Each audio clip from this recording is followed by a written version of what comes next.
Hey everyone, this is Shweta. Welcome to my YouTube channel. आज हम fundamental right का part 3 cover करेंगे। तो चलिए स्टार्ट करते हैं। लास्ट लेक्चर में हमने आर्टिकल 12, 13, 14 क्लियर कर लिया था और हम फंडामेंटल राइट का फर्स्ट टाइप पढ़ रहे थे, जो है आपका राइट टू इक्वलिटी।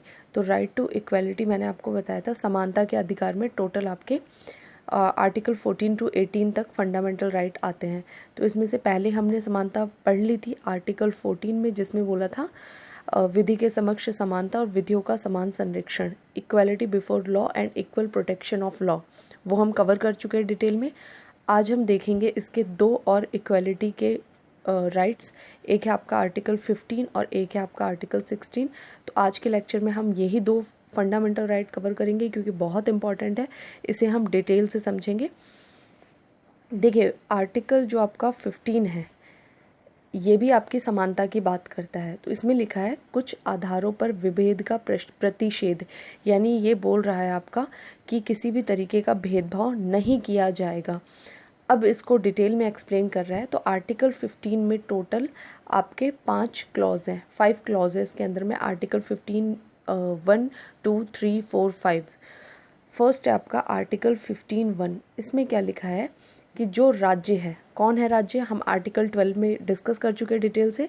तो जो राज्य है वो किसी भी नागरिक के प्रति केवल, यहाँ पर ये बहुत इम्पॉर्टेंट शब्द है, केवल धर्म, वंश, जाति, लिंग, जन्म स्थान को लेकर विभेद नहीं करेगा। तो पहली तो चीज़ आपको समझनी है यहाँ पर कि नागरिक, यानी कि आर्टिकल 15 जो है वो केवल सिटीजन्स के लिए है, इसके अलावा किसी को नहीं मिलेगा। दूसरी चीज़ बोल रहा है कि ये केवल इनमें से किसी आधार पर किसी भी सिटीजन के साथ हमारा राज्य भेदभाव नहीं करेगा। फॉर एग्ज़ाम्पल, कोई किसी धर्म का है, इस आधार पर स्टेट उसे प्रॉफिट नहीं दे सकता या उसके साथ या किसी तरीके का डिस्क्रिमिनेशन नहीं कर सकता। किस वंश का है, किस जाति का है, कास्ट वाइज उसका सेक्स क्या है, उसका जन्म स्थान क्या है, बर्थ प्लेस, तो इन आधार पे कोई भी भेदभाव नहीं करने की बात कर रहा है आर्टिकल 15(1). और अगर आप में से किसी के साथ भी केवल इन आधार पर कोई भेदभाव किया जाता है तो आप लोग सुप्रीम कोर्ट जा सकते हैं अंडर आर्टिकल 32। ठीक है।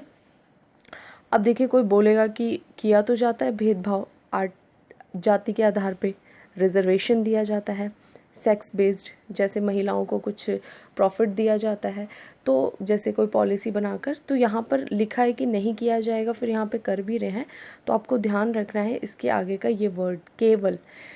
केवल इन आधारों पर नहीं किया जा सकता, लेकिन अगर इनके साथ कुछ और चीज़ें भी जुड़ी हुई हैं तो डिस्क्रिमिनेशन किया जा सकता है, और वो डिस्क्रिमिनेशन नेगेटिव नहीं होता है बल्कि वो पॉजिटिव होता है। फॉर एग्ज़ाम्पल, कास्ट बेस्ड हम क्यों करते हैं, क्योंकि कोई कास्ट के लोग पीछे छूट चुके हैं सोशली, इकोनॉमिकली, हर तरीके से, तो उनकी स्थिति को सुधारने के लिए, यानी केवल कास्ट रीज़न नहीं है, कास्ट के साथ ये सारे रीज़न भी है। फॉर इसी तरह से महिलाएं भी, समाज में उनकी स्थिति अच्छी नहीं है ना, उनके साथ कितना शोषण होता है, तो केवल ये रीज़न नहीं है बल्कि और भी कुछ रीज़न्स हैं।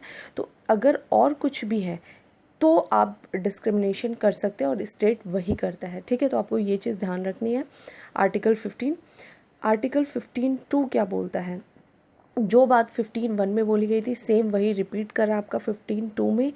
डिफरेंस क्या है, यहाँ पे स्टेट को रोक रहा था कि वो कोई डिस्क्रिमिनेशन नहीं करेगा इन बेस पर, यहाँ पर रोक रहा है वो सिटीजन्स को कि हमारे देश का कोई भी नागरिक किसी और नागरिक से इन आधारों पर भेदभाव नहीं करेगा।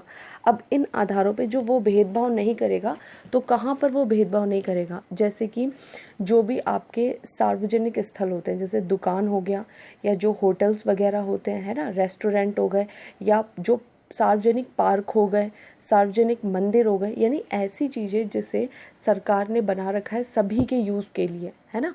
वहाँ पर अब जैसे कोई पार्क है, वहाँ पर किसी कास्ट का या कोई महिला जाकर वहाँ जा रही है वहाँ पर, तो आप उसको इन आधारों पर, कोई नागरिक उसके साथ अगर भेदभाव करता है तो वो इसके लिए सुप्रीम कोर्ट जा सकती है। इसी तरह कोई रेस्टोरेंट है, कोई होटल है, उसका जो पब्लिक प्लेस है वहाँ पर आप इनको मना नहीं कर सकते, इनके साथ भेदभाव नहीं कर सकते। आपका जो पर्सनल है उसके लिए कर सकते हैं, आप सार्वजनिक मंदिर में इन्हें मना नहीं कर सकते, लेकिन आप अपने घर के मंदिर में मना कर सकते, वो आपका पर्सनल है।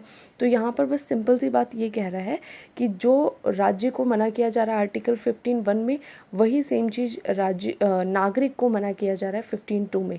यानी ये दोनों के खिलाफ ही राइट हमें दे रहे हैं, राज्य के खिलाफ भी, सिटीजन्स के खिलाफ भी। बहुत सिंपल है, आपको समझ में आ गया होगा। नेक्स्ट है आपका आर्टिकल 15(3).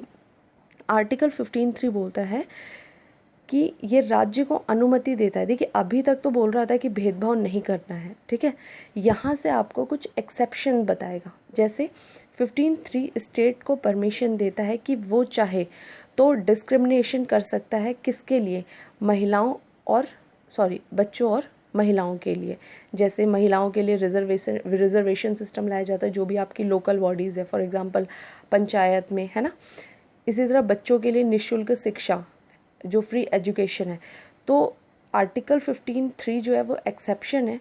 इनकी स्थिति को देखते हुए स्टेट को ये पावर दी गई है कि अगर स्टेट चाहे, अगर राज्य चाहे, तो वो जो आपके बच्चे हैं, जो महिलाएं हैं, उनके लिए कुछ स्पेशल प्रोविज़न बना सकता है।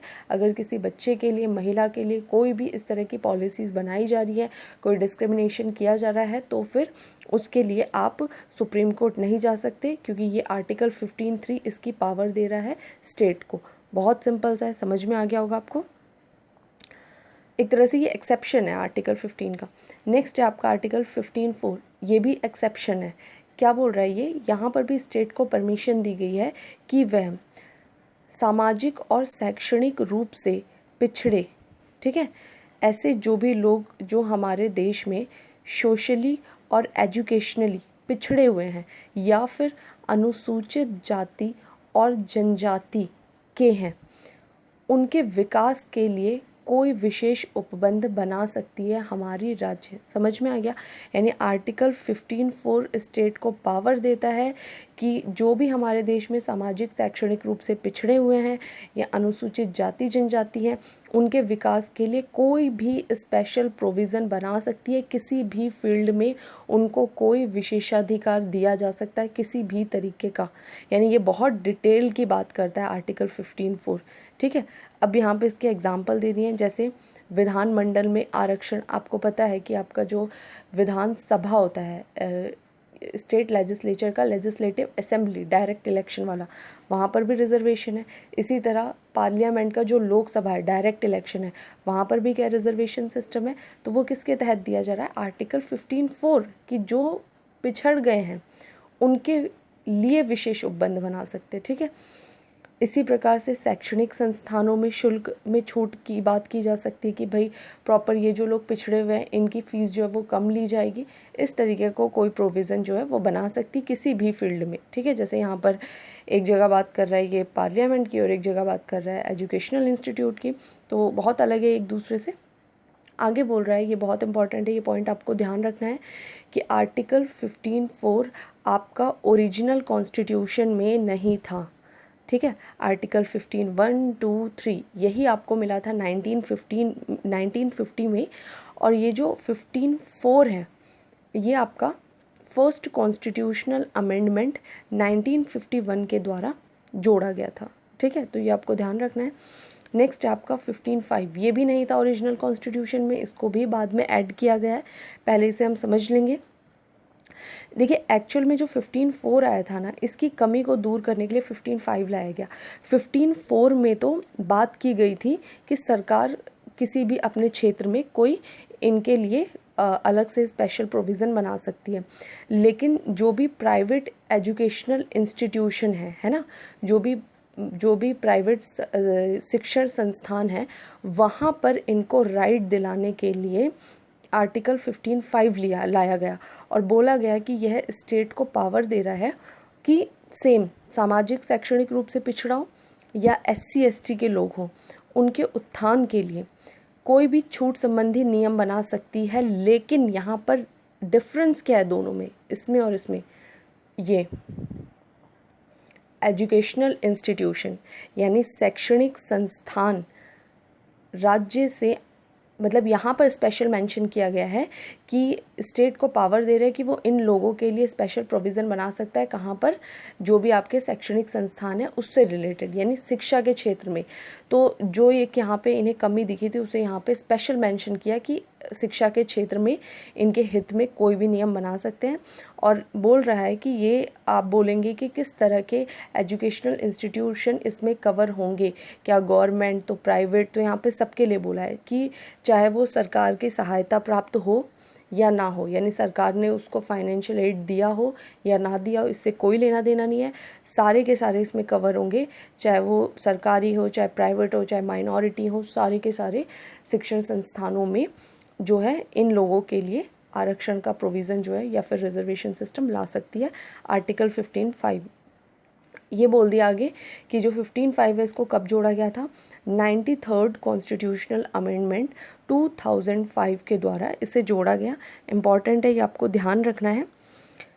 अब देखिए 15(5) को तो जोड़ दिया गया, अब 15(5) को लागू करना था कि बोल तो दिया कि हम इनके लिए स्कूल्स में कुछ व्यवस्था करेंगे, कुछ स्पेशल प्रोविज़न बनाएंगे। तो उसको लागू करने के लिए 2006 में एक एक्ट बनाया गया, उसका नाम था केंद्रीय शैक्षणिक संस्थान प्रवेश में आरक्षण अधिनियम। कि कैसे स्कूल्स, कॉलेज हो, स्कूल्स हो, चाहे हायर लेवल के हो, वहाँ पर इनके प्रवेश के लिए रिजर्वेशन सिस्टम के लिए ये एक्ट लाया गया था 2006 में। और इसमें बोल दिया गया कि जितने भी पिछड़े वर्ग के छात्र हैं उनको सभी शिक्षण संस्थानों में 27% सीट जो है उनके लिए रिज़र्व कर दी जाएगी। उसमें हायर जो एजुकेशनल इंस्टीट्यूट होते हैं वो भी कवर होंगे, जैसे आपके आईआईटी हो गए, आईआईएम हो गए। तो ये नहीं बोल सकते आप कि यहाँ पर रिजर्वेशन, वहाँ तक पे रिजर्वेशन सिस्टम ये लागू किया गया 2006 के इस एक्ट से। तो उम्मीद करती हूँ आपको पाँचों जो आपका आर्टिकल 15 के 5 क्लॉज थे वो समझ में आ चुके होंगे। यहाँ पर हम एक बार इसको रिवीजन कर लेंगे फटाफट। आर्टिकल 15(1) बोलता है कि स्टेट इनमें से किसी भी आधार पर डिस्क्रिमिनेशन नहीं कर सकता है। 15(2) सेम बोल रहा है कि सिटीजन्स जो हैं वो भी इनमें से किसी आधार पर किसी सिटीजन से डिस्क्रिमिनेशन नहीं कर सकते। आर्टिकल 15(3), 4, 5 ये तीनों एक्सेप्शन है आर्टिकल 15 के। 15(3) बोल रहा है कि हाँ स्टेट जो है वो दो लोगों के लिए, जैसे वुमेन्स हो गए और चिल्ड्रन हो गए, इनके लिए पॉजिटिव डिस्क्रिमिनेशन करता है, वो आपका आर्टिकल 15 के अगेंस्ट नहीं है। 15(4) बोलता है कि नहीं, केवल महिलाओं और बच्चों के लिए नहीं, बल्कि जो भी आपके एजुकेशनली और सोशली बैकवर्ड क्लासेस हैं या फिर SC ST हैं, उनके लिए भी ये स्पेशल प्रोविज़न कर सकता है किसी भी फील्ड में। 15(4) ज़्यादा डिटेल्ड है। 15(5) जो है इसी का एक छोटा सा हिस्सा है, अलग से निकाल रहा है कि 15(5) बोल रहा है कि स्टेट के पास पावर है कि यही जो भी आपके बैकवर्ड क्लास के लोग हैं, सोशली, एजुकेशनली या फिर SC ST हैं, उनके लिए एजुकेशन फील्ड में स्पेशल प्रोविज़न किया जा सकता है। और वो एजुकेशनल इंस्टीट्यूशन किसी भी टाइप के हो सकते हैं, सरकार से पैसे लेने वाले या नहीं लेने वाले, प्राइवेट इंस्टीट्यूशन, सभी उसमें कवर होंगे। तो बहुत सिंपल सा है, ये आपको समझ में आ गया होगा। नेक्स्ट है आपका आर्टिकल 16। देखिए आर्टिकल 16 जो है ये बोल रहा है लोक नियोजन के विषय में अवसर की समानता। 15 जो है वो ज़्यादा डिटेल्ड था इन कंपैरिजन टू 16। 15 बोल रहा है कि मैं आपको सभी जगह पर इक्वलिटी की बात कर रहा हूँ। 16 बोल रहा है कि मैं केवल किस जगह इक्वलिटी की बात कर रहा हूँ, लोक नियोजन में, यानी कि ये बात कर रहा है जो आपके आप बोल सकते हैं जॉब रिलेटेड, कि जहाँ पर भी सरकार नियुक्ति करेगी वहाँ पर किसी भी तरीके का भेदभाव नहीं करेगी। तो ये इसका जो एरिया है वो काफ़ी छोटा हो जाता है कंपेरेटिवली आर्टिकल 15 के। और अगर आप इसको आर्टिकल 14 से कंपैरिजन करेंगे तो आर्टिकल 14 जो है वो सबसे ज़्यादा डिटेल में है, यानी यहाँ पर तो हर तरीके की ही समानता की बात की गई है। आप समझ पाए कि नहीं? यह है आपका आर्टिकल 14, इसमें बोल रहा है कानून के समक्ष सभी समान है। नेक्स्ट हमने पढ़ा आर्टिकल 15, वो बोल रहा है कि इन 5 आधारों पे भेदभाव नहीं कर सकते किसी भी क्षेत्र में। आर्टिकल 16 थोड़ा छोटा एरिया कवर करता है। ये बोल रहा है कि इन 7 आधारों पर भेदभाव नहीं कर सकते। कहाँ पर? लोक नियोजन में। केवल ये इन जगह की बात करता है कि अगर अपॉइंटमेंट की जा रही है सरकारी पदों पर, वहाँ भेदभाव नहीं होगा। तो ये थोड़ा सा आपको ध्यान रखना है। चलिए अब स्टार्ट करते हैं। इसमें भी सेम 5 क्लॉज है इसके आर्टिकल 16 के। फर्स्ट है आपका आर्टिकल 16(1), बहुत ईजी है। इसमें स्टेट को बोल रहा है कि स्टेट के अधीन, राज्य के अधीन किसी भी पद पर नियोजन या नियुक्ति से संबंधित विषयों में सभी नागरिकों के लिए अवसर की समानता। यानी कि स्टेट के अंडर कोई भी पोस्ट निकलती है, कोई भी अपॉइंटमेंट होती है, ठीक है। पोस्ट मतलब एक तरीके का आपको एग्ज़ाम देना होगा, कोई इंटरव्यू देना होगा। अपॉइंटमेंट जो डायरेक्ट कराई जाती है। तो इन दोनों ही सिचुएशन में सभी नागरिकों के लिए इक्वलिटी होगी अपॉर्चुनिटी की।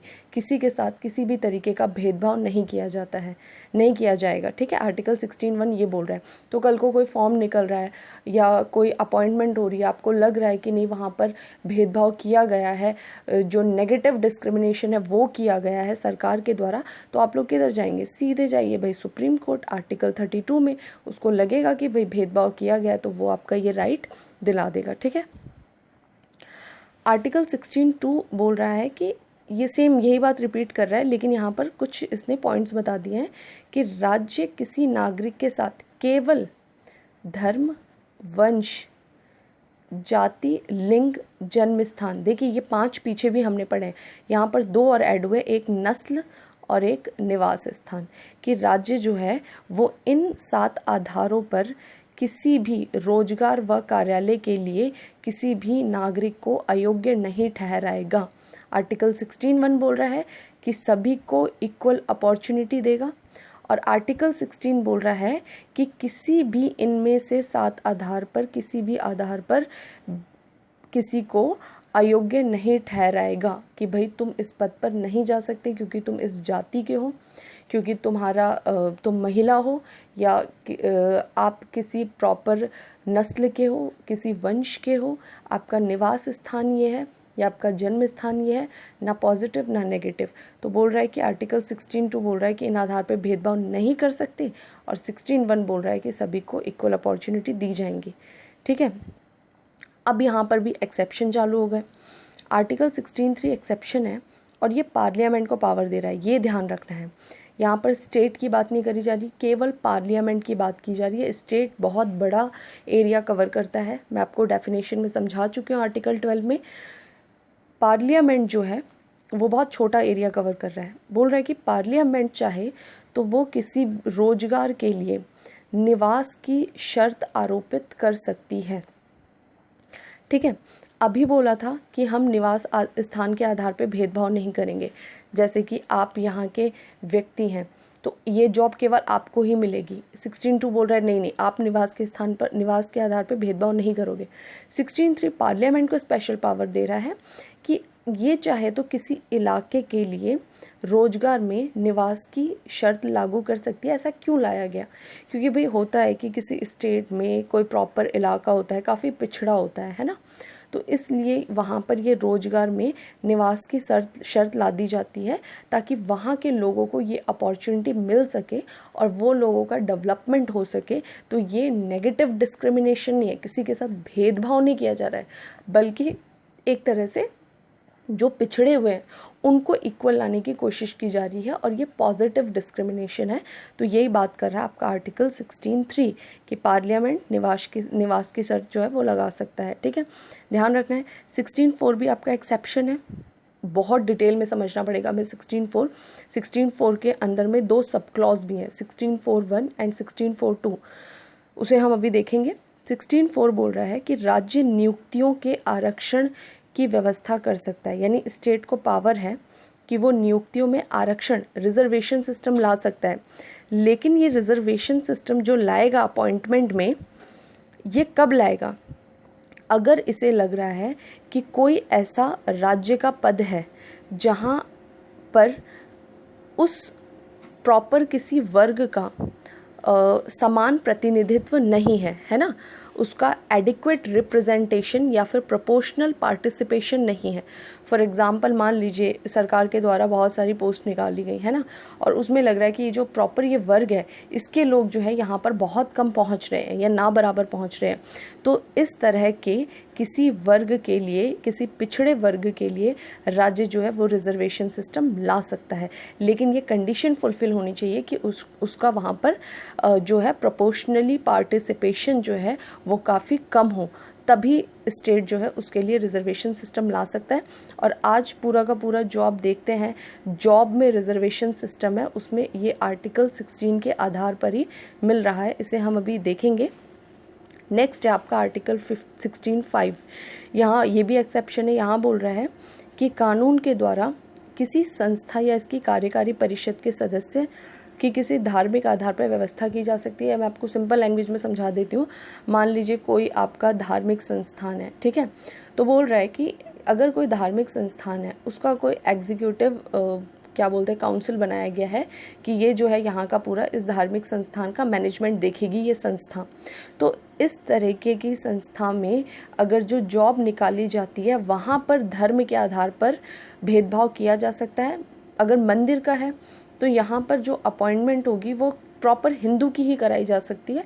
ऐसा इसलिए किया गया है क्योंकि भाई धर्म से रिलेटेड जो इंस्टीट्यूशन होते हैं जो उसको मैनेज करते हैं उसमें उसी धर्म के व्यक्ति के लिए लाया जा सकता है क्योंकि उसको उसकी अच्छी जानकारी होगी। तो इस वजह से बोल रहा है कि इसको आप नहीं बोलेंगे कि ये नेगेटिव डिस्क्रिमिनेशन है, ठीक है।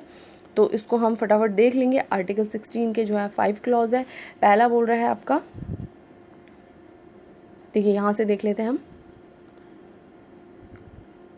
फर्स्ट बोल रहा है आर्टिकल 16(1) कि इक्वालिटी ऑफ अपॉर्चुनिटी सभी को मिलेगा, जितने भी एम्प्लॉयमेंट होंगे, जितने भी अपॉइंटमेंट होंगे स्टेट के द्वारा। यहाँ पर याद रखना है स्टेट के द्वारा, प्राइवेट की बात नहीं कर रहा है ना। मैं अपना कुछ प्राइवेट सिस्टम मैनेज कर रही हूँ, कुछ चला रखा है, मैंने कोई कंपनी खोल रखी है, वहाँ पर नहीं आपको बाध्य आप इस आर्टिकल 16 को ला सकते हो। ये केवल स्टेट जो निकालेगी वैकेंसी वहाँ के लिए है, और जो स्टेट वाली जो डेफिनेशन है उसमें जो कवर होंगे, ठीक है। आर्टिकल 16(2) बोल रहा है कि स्टेट जो है वो इक्वल अपॉर्चुनिटी तो देगा, साथ में इन आधारों पे, इन 7 आधारों पे भेदभाव भी नहीं कर सकता है एम्प्लॉयमेंट में, ठीक है। 16(3), 4, 5 ये जो है इसके क्लॉज, ये इसका एक्सेप्शन है। 16(3) बोल रहा है पार्लियामेंट है वो डिस्क्रिमिनेशन कर सकता है रेजिडेंस के बेस पर कि ये प्रॉपर ये जॉब जो है वो यहीं के निवासियों को मिलेगी। 16(4) बोल रहा है कि स्टेट जो है वो रिजर्वेशन सिस्टम ला सकता है उनके लिए जिनका स्टेट की पोस्ट में प्रोपोर्शनल पार्टिसिपेशन जो है वो काफ़ी कम हो। इस तरह के लोगों के लिए वो रिजर्वेशन सिस्टम ला सकता है जो जिनका राज्य के पदों में काफ़ी कम प्रतिनिधित्व हो। और 16(5) बोलता है कि जो भी ऐसे धार्मिक संस्थानों से रिलेटेड जो भी एग्जीक्यूटिव सिस्टम है उसमें अपॉइंटमेंट जो होंगी वहाँ पर धर्म के आधार पर भेदभाव किया जा सकता है। तो ये तीनों आपको याद होने चाहिए। अब देखिए आर्टिकल 16(4) जो बोला था कि हम रिजर्वेशन सिस्टम ला सकते हैं जिनका स्टेट की जॉब्स में आपका प्रोपोर्शनल काफ़ी कम है, पार्टिसिपेशन काफ़ी कम है, तो इसके लिए ही क्या किया गया 1979 में बीपी मंडल, ये पार्लियामेंट के मेंबर थे उस समय, तो ये जो बीपी मंडल है इनकी अध्यक्षता में एक आयोग बनाया गया, उसको बोलते हैं द्वितीय पिछड़ा वर्ग आयोग। तो इस आयोग का गठन किया गया और इसको बोला गया कि बताइए भाई ये जो पिछड़े लोग हैं राज्य की सेवाओं में इनके लिए क्या प्रोविज़न लाना चाहिए। तो इन्होंने 1980 में बीपी मंडल ने अपनी रिपोर्ट पेश की द्वितीय पिछड़ा वर्ग आयोग ने, और इसने बोला कि पिछड़े वर्ग के लोगों के लिए जिनका एडिक्वेट रिप्रेजेंटेशन नहीं है उनको सरकारी नौकरियों में 27% का रिजर्वेशन दिया जाए। ये इनकी रिपोर्ट थी, इन्होंने ऐसी सिफारिश की थी, ठीक है। 1979 में ये कमेटी बनी, 80 में रिपोर्ट दी और लगभग 10 साल के बाद जाके इसकी रिपोर्ट को लागू किया गया, यानी कि उसको प्रॉपर कानून का रूप दिया गया। कब 1990 में जब वीपी सिंह की सरकार बनी थी, इन्होंने सरकारी सेवाओं में अन्य पिछड़े वर्ग के लोगों के लिए 27% का रिजर्वेशन कर दिया, ठीक है, कानूनी रूप उसे दे दिया। इतनी बात समझ में आ गई। यहाँ पर मैंने एक चीज़ मेंशन नहीं किया, 1991 में जब आपकी आएगी नरसिम्हा राव की सरकार, तो उन्होंने इसमें ये 27% का जो रिजर्वेशन था जो ओबीसी के लाया गया था, इसके साथ एक रिजर्वेशन और जोड़ दिया गया था 10% का, और ये उनके लिए था जो आर्थिक रूप से कमज़ोर है। यानी यहाँ पर कोई ओबीसी वाला सिस्टम नहीं था, यहाँ पर केवल देखा जा रहा था कि जितने भी गरीब लोग हैं, जो इकोनॉमिकली वीकर सेक्शन है, उनके लिए ये 10% का रिजर्वेशन 1991 में लाया गया था। किसके द्वारा? आपका नरसिम्हा राव सरकार के द्वारा। तो इसी वजह से ये 2 रिजर्वेशन की जो बात थी, ये मामला जाता है सुप्रीम कोर्ट में मंडल केस के रूप में, या इंदिरा साहनी केस भी बोला जाता है। तो 1992 के मंडल केस में सुप्रीम कोर्ट ने क्लियर बोला कि ये जो 10% का रिजर्वेशन है भैया, इसको तो तुम रिजेक्ट करो। यानी वो जो नरसिम्हा राव सरकार लेकर आई थी वीकर सेक्शन के लिए, इकोनॉमिकली वीकर सेक्शन के लिए रिजर्वेशन, उसको तो इन्होंने रिजेक्ट कर दिया। इसीलिए मैंने लिखा नहीं, वो किसी काम का नहीं है। लेकिन सुप्रीम कोर्ट ने मंडल केस में बोला कि ये जो 27% का रिजर्वेशन ओबीसी के लिए किया गया था, वो बिल्कुल वैलिड है। समझ में आ गया? उसको इन्होंने वैधता प्रदान कर दी। 16(4) का जो एक्सपेंशन किया गया था रिजर्वेशन के रूप में, इसको इन्होंने वैलिड घोषित कर दिया। लेकिन इन्होंने कुछ इसके साथ में बातें भी कही कि आपको ये रिजर्वेशन देते हुए जो इम्पॉर्टेंट है, तीनों मैंने यहाँ पर लिख दिए हैं कि इन तीनों चीज़ों को ध्यान में रखना होगा। पहली बात कि जो भी आपका रिजर्वेशन दिया जाएगा ये 27% का, उसमें बोला इन्होंने कि वो प्रमोशन में रिजर्वेशन नहीं चलेगा। आरक्षण की व्यवस्था केवल जो आपका स्टार्ट में अपॉइंटमेंट होगी वहीं तक होनी चाहिए, और एक बार अपॉइंटमेंट में रिजर्वेशन मिल गया, उसके बाद से जो प्रमोशन चलेगा वहाँ पर रिजर्वेशन सिस्टम नहीं काम करेगा। ये बात इन्होंने बोल दी सुप्रीम कोर्ट ने 1992 में। ध्यान रखनी है ये चीज़, ठीक है। दूसरी इम्पॉर्टेंट चीज़ उन्होंने क्या बोला कि असाधारण परिस्थितियों को छोड़कर जो टोटल रिजर्वेशन है, ये तो यहाँ पर ओबीसी का है 27% का, SC ST का अलग से रिजर्वेशन है। तो इन्होंने बोला कि टोटल रिजर्वेशन आपका 50% से ज़्यादा नहीं होना चाहिए। यानी जो भी आप ओबीसी SC ST को रिजर्वेशन दे रहे हैं, इसको ऐड करें तो 50% से आगे नहीं जाना चाहिए। ये इन्होंने बात कही। तीसरी बात इन्होंने कही, कैरी फॉरवर्ड नियम। कैरी फॉरवर्ड नियम क्या होता है, मैं आपको सिंपल भाषा में समझा दूँ। मान लीजिए इस साल 100 पोस्ट निकली हैं किसी क्या बोलते हैं रिजर्वेशन पोस्ट के लिए, मतलब जैसे आरक्षित पद है और उनके लिए बोल दिया कि भाई 100 पोस्ट है, इसमें से केवल 50 ही भर पाई, 50 जो है सीटें खाली रह गई। तो ये जो 50 जो पिछड़े वर्ग की सीटें खाली थी, इसे अगले साल जो सेम फॉर्म निकलेगा उसकी सीटों में ऐड कर दिया जाएगा। फिर नेक्स्ट ईयर इसमें कुछ बच गए, उसको नेक्स्ट ईयर में ऐड कर दिया जाएगा। इसको बोलते हैं कैरी फॉरवर्ड। यानी कि अगर इन पिछड़े वर्गों की सीटें नहीं भरती हैं तो इनको नेक्स्ट ईयर वाली सीट में उनके ऐड कर दिया जाएगा। तो सुप्रीम कोर्ट ने बोला कि बिल्कुल ठीक है भाई, ये जो आपका कैरी फॉरवर्ड का नियम है रिक्त पदों के लिए वैध रहेगा, वैलिड है ये, ठीक है। लेकिन आपको ध्यान रखना है कि इसमें भी 50% के जो ये हमने सिस्टम बनाया है इसका उल्लंघन नहीं होना चाहिए। यानी ऐसा ना हो कि आपके ये पोस्ट जुड़ते किसी साल ऐसे हो जाए कि टोटल 1200 पोस्ट हैं और 1200 कैसे हो गई हैं पुरानी जुड़ के, और इसमें से 800 जो है वो रिजर्व्ड हैं और बाकी जो बच गई आपकी 400 वो जनरल के लिए हैं, ठीक है। तो बोल रहा है कि ऐसा ना हो कि ये 50% से ज़्यादा हो जाए। यानी कि जब 50% से ज़्यादा होने लगी तब आप उसको आगे नहीं ले जाएंगे, उन पोस्ट को वहीं के वहीं ख़त्म कर देंगे जितनी भी एक्स्ट्रा होंगी। तो ये 3 बात कही इन्होंने, बहुत इंपॉर्टेंट है। मंडल केस 1992 में 16(4) में ये जो ऐड किया गया 27% रिजर्वेशन, इसको वैलिड किया गया। लेकिन सुप्रीम कोर्ट ने बोला कि आप प्रमोशन में रिजर्वेशन नहीं देंगे, आप टोटल रिजर्वेशन 50% से ज़्यादा का नहीं होना चाहिए, और ये जो कैरी फॉरवर्ड नियम है इसमें आपको 50% का ध्यान रखना होगा। अब सरकार ये बात मानती क्या? नहीं मानती। और आपको मैंने बता रखा है कि पार्लियामेंट के पास एक बहुत बड़ी पावर है। जैसे सुप्रीम कोर्ट के पास पावर है जुडिशियल रिव्यू की, यानी सुप्रीम कोर्ट जो है वो किसी भी कानून का रिव्यू कर सकती है। जैसे उसने अभी इसी कानून का रिव्यू करा और बोल दिया कि भाई ये ठीक है कानून, लेकिन इन बातों को ध्यान रखना होगा। ऐसे ही सुप्रीम कोर्ट के पास क्या पावर है भाई? बहुत इंपॉर्टेंट, आर्टिकल 368 कॉन्स्टिट्यूशनल अमेंडमेंट की पावर है और सुप्रीम कोर्ट ने इसी कॉन्स्टिट्यूशनल अमेंडमेंट की पावर, सुप्रीम कोर्ट बोल रही हूँ मैं, ये पार्लियामेंट ने इसी कॉन्स्टिट्यूशनल अमेंडमेंट की पावर का यूज़ किया और जो भी सुप्रीम कोर्ट ने बात कही थी उसे खटाखट निकाल दी। कैसे? सरकार ने इसके बाद क्या क्या कदम उठाए? कोर्ट ने अपना निर्णय दे दिया, सरकार ने क्या करा? तुरंत 77th कॉन्स्टिट्यूशनल अमेंडमेंट 1995 में किया और इसमें आर्टिकल 16 का जो आर्टिकल 16(4) क्लॉज में एक सब क्लॉज जोड़ा 1, यानी आर्टिकल अनुच्छेद 16(4) एक जोड़ दिया, और अनुच्छेद 16(4)(1) में लिख दिया क्या कि राज्य सेवाओं में पर्याप्त प्रतिनिधित्व न होने की स्थिति में जो SC ST हैं उन्हें प्रमोशन में रिजर्वेशन दिया जाएगा। यानी जो सुप्रीम कोर्ट ने अभी बात कही थी कि आपका प्रमोशन में रिजर्वेशन नहीं चलेगा, इसे आगे 1995 में 77th अमेंडमेंट से एक नया सब क्लॉज जोड़कर रिजेक्ट कर दिया गया और बोल दिया गया कि SC ST का अगर एडिक्वेट रिप्रेजेंटेशन नहीं है स्टेट सर्विस में तो ऐसे सिचुएशन में उनको प्रमोशन में भी रिजर्वेशन दिया जाएगा। क्लियर हो गई ये बात? तो अभी क्या सिचुएशन है? प्रमोशन में रिजर्वेशन चलता है क्योंकि इसको सुप्रीम कोर्ट ने अब तक खारिज नहीं किया है।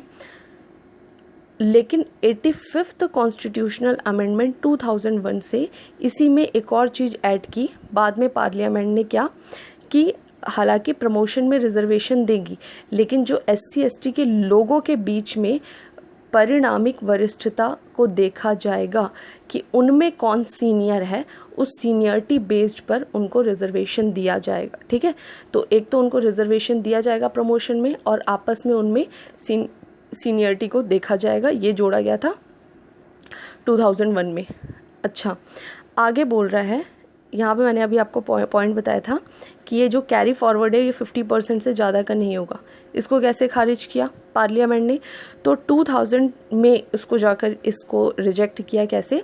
81st कॉन्स्टिट्यूशनल अमेंडमेंट 2000 किया और 16(4) में एक सब क्लॉज 2 जोड़ा गया। 1 पहले जोड़ चुके हैं, 2 जोड़ा गया और जोड़कर लिख दिया गया कि जो भी बैकलॉग रिक्तियां हैं उसमें आरक्षण की सीमा 50% से ज़्यादा हो सकती है। यानी जो आपने ये इस पर एक बाउंड्री खींच दी थी सुप्रीम कोर्ट ने कि ये जो आपका बैकलॉग वाला सिस्टम है, ये जो कैरी फॉरवर्ड वाला है कि आगे ले जा सकते हो आप इन आरक्षित पदों को, अगर कुछ बच जाती हैं तो इन्होंने बोला था कि 50% से ज़्यादा नहीं होनी चाहिए वो कभी भी ऐड होते होते। तो इसको यहाँ से ख़त्म कर दिया गया, ये सब क्लॉज जोड़ के और बोल दिया गया कि नहीं 50% से ज़्यादा भी वो हो सकती हैं और ये वाली बात हम रिजेक्ट करते हैं। इसको हमने अमेंड कर दिया है, जोड़ दिया इन्होंने। ठीक है, तीसरी चीज़ जो सुप्रीम कोर्ट ने बोली थी कि टोटल रिजर्वेशन सिस्टम जो लाया जा रहा है SC ST और OBC के लिए वो टोटल 50% से ज़्यादा का नहीं होना चाहिए। इसको भी अमेंड किया गया था 76th कॉन्स्टिट्यूशनल अमेंडमेंट 1994 द्वारा और एक बिल लाया गया था तमिलनाडु रिजर्वेशन बिल और इस बिल में बोला गया कि 69% का तमिलनाडु में रिजर्वेशन देंगे और उस बिल को बनाकर कहाँ डाल दिया गया था? 9th शेड्यूल में। अगर आपने मेरे शुरू के लेक्चर्स नहीं देखे हैं तो जहाँ पर मैंने आपके 12 शेड्यूल डिस्कस किया आप उसको जाकर देखिएगा, तो वहाँ पर मैंने बताया कि 9th शेड्यूल ऐसा शेड्यूल था जिसमें कोई भी कानून बनाकर डाल दिया जाए तो उसका जुडिशियल रिव्यू नहीं किया जा सकता। हालांकि 1973 के केशवानंद भारती केस के बाद से सुप्रीम कोर्ट ने बोल दिया था कि जुडिशियल रिव्यू खुद एक बेसिक स्ट्रक्चर है कॉन्स्टिट्यूशन का, तो हम किसी भी कानून का जुडिशियल रिव्यू कर सकते हैं, चाहे आप 9 शेड्यूल में डालो या कोई नया शेड्यूल बना के डालो, इससे कोई लेना देना नहीं है। लेकिन फिर भी कोर्ट ने इसको नहीं देखा और इसके हिसाब से रिजर्वेशन सिस्टम जो है वो 50% से ज़्यादा का हो सकता है। तो आपको ध्यान रखना है कि कोर्ट ने जो तीनों ही बातें कही थी इनको कैसे यहाँ पर रिजेक्ट किया गया अमेंडमेंट के माध्यम से। 77th अमेंडमेंट 1995 से 16(4)(1) जोड़ा गया, 81st अमेंडमेंट 2000 द्वारा 16(4)(2) जोड़ा गया और इसके द्वारा 50% से ज़्यादा का रिजर्वेशन किया गया। ठीक है, ये पूरा आपका इंग्लिश में है। तो मंडल केस हम क्विक रिवाइज करेंगे यहाँ पर।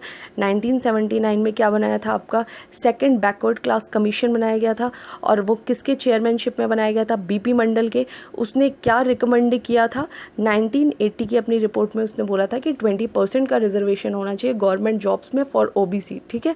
इसको 10 साल बाद लागू किया गया, किसके द्वारा, वीपी सिंह की गवर्नमेंट के द्वारा, और उन्होंने बोल दिया कि भाई ठीक है 27% का रिजर्वेशन देंगे हम ओबीसी को।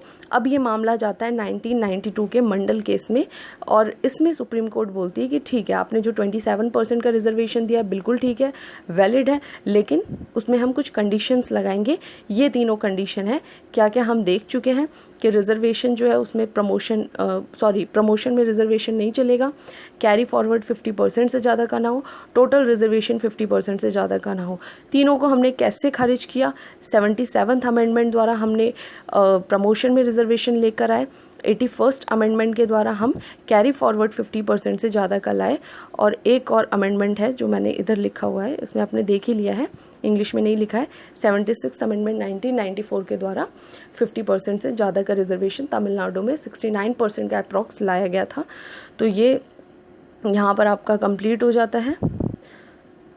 नेक्स्ट लेक्चर में हम आर्टिकल 17 से डिस्कस करेंगे, और अगर आपको ये पूरा टॉपिक समझ में आ गया है, वीडियो पसंद आ रही है, तो प्लीज़ सब्सक्राइब ज़रूर कर जाए, ठीक है, और बेल आइकन को भी प्रेस करें ताकि जो भी मेरी वीडियोज़ है इनका नोटिफिकेशन आपको मिल जाए। लाइक करें, ज़्यादा से ज़्यादा शेयर करें ताकि बाकी बच्चे भी इसका प्रॉफिट उठा सकें। Thank you.